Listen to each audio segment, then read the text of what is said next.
Hey everybody, it's Beth. Today I'm using this 18-inch rolling pin that I got from Walmart. You could always check some thrift stores. They will probably have some super inexpensive. I'm painting the roller part with plaster color chalk paint, and that's by Waverly, giving that full coverage.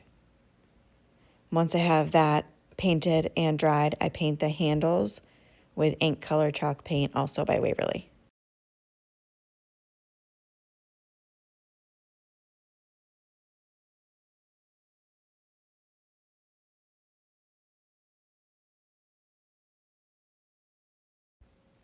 Once that's completely dry, I lightly pencil on the face of a snowman.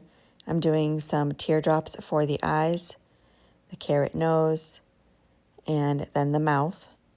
And to fill those in, I'm using my Posca paint markers. I get those from Amazon, but most craft stores have those as well. Just use the black marker to fill in the eyes and then trace out the mouth.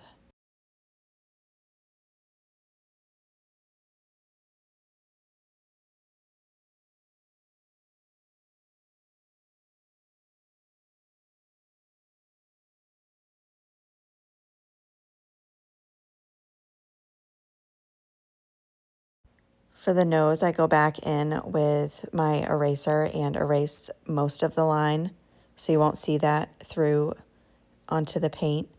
And I'm using the orange for the nose, and everything besides the mouth got a couple coats.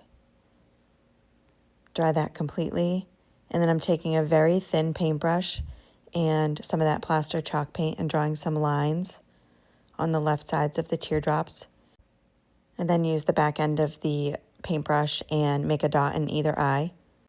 And then using a thin paintbrush again, painting on some eyebrows. I'm taking Barley pink acrylic paint by Folkart and a stencil brush with minimal paint on it, and just dabbing right over either side of the mouth for the rosy cheeks.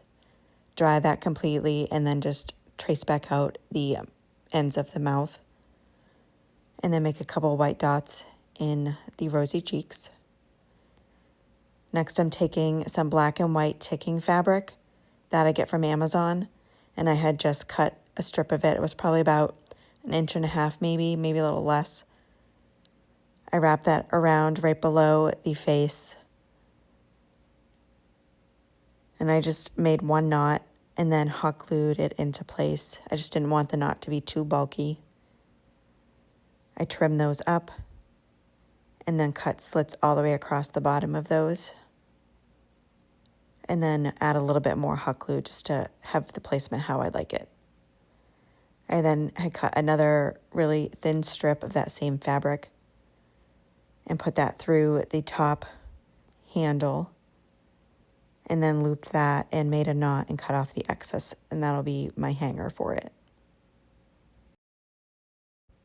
And that is it for this project. Thank you so much for watching.